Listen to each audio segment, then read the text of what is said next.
Аллаху Акбар, Аллаху Акбар.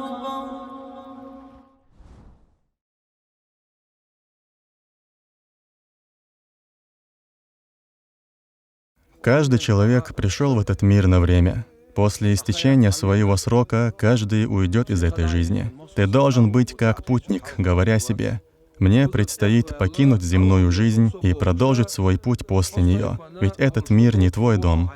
Это не означает, что ты должен расслабиться и бездействовать.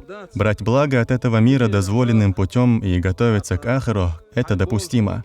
Но когда человек ставит на первое место эту временную дунью, позабыв и оставив позади ахиру, он обрекает себя на великое несчастье. Всевышний Аллах внушил это дунье, сказав: «О, дунья! Если кто-либо из моих рабов, будучи на истинном пути, стремится к моему довольству, любит и боится меня, то последуй за ним и ищи его довольства. А того из моих рабов, кто погнался за тобой и отвернулся от меня, сделай слабым и немощным».